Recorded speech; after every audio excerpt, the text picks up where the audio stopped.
नहमदुहु व नसल्ली व नसल्लिमु अला रसूलिहिल करीम, अम्मा बाद, बिस्मिल्लाहिर रहमानिर रहीम। अस्सलामु अलैकुम व रहमतुल्लाहि व बरकातुहू। सामीन, मेरा आज का मौजू है, क्या कुर्बानी के जानवर में अकीके की नियत कर सकते हैं? यानी कि एक ही जानवर में अकीका और कुर्बानी हो सकती है या नहीं। हमारे यहाँ फिक़्ह हनफिया में जिस जानवर में 7 हिस्से हों तो उसमें अकीका हो सकता है। यानी कि गाय की कुर्बानी की या ऊंट की या मेंढे की, तो उसमें अकीके की शिरकत हो सकती है कि कुर्बानी के जानवर में अकीके का हिस्सा रखना जायज है, इसमें कोई हरज नहीं। अलबत्ता हिस्सा रखने में अफसल ये है कि लड़के के अकीके के लिए 2 हिस्से और लड़की के अकीके के लिए 1 हिस्सा रखा जाए।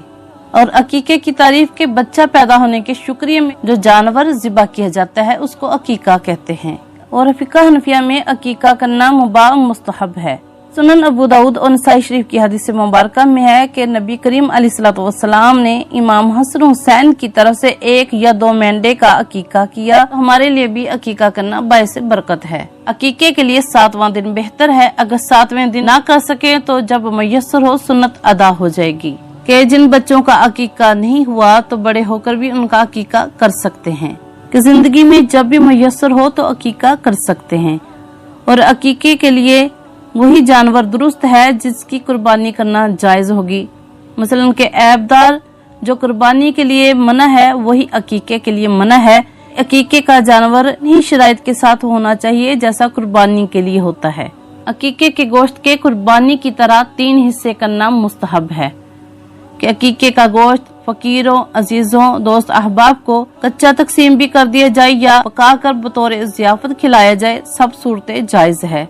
और अकीके का गोश्त माँ बाप, दादा दादी, नाना नानी, अमीर गरीब हर कोई खा सकता है। अकीके की खाल का भी वही हुक्म है जो कुर्बानी की खाल का है। और कुर्बानी के जानवर में अगर 3 हिस्से कुर्बानी के हैं तो 4 हिस्से अकीके के कर सकते हैं।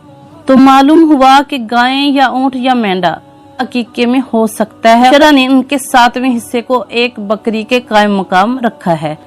लिहाजा लड़के के अकीके में 2 हिस्से होने चाहिए और लड़की के लिए 1 हिस्सा यानी कि 7वां काफी है। तो एक गाय में 3 लड़के और 1 लड़की का अकीका हो सकता है कि अकीका करना मुस्तहब है। और अल्लाह रब्बुल इज्जत किसी की भी नेकी जाया नहीं करते। तो दुआ है अल्लाह रब्बुल इज्जत से कि जिन्होंने कुर्बानी के साथ साथ अकीके की नियत की है, अल्लाह ताला उनकी इस नियत को अपनी बारगाह में शरफ़ कबूलियत अता फरमाए और हम सबको इस्तिताअत अता फरमाए कि हम सब कुर्बानी और अकीका कर सके। अल्लाह ताला हम सब की दुआओं को अपनी बारगाह में शरफ़ कबूलियत अता फरमाए। आमीन सुम्मा आमीन। दुआओं में याद रखिएगा। जज़ाकल्लाहु।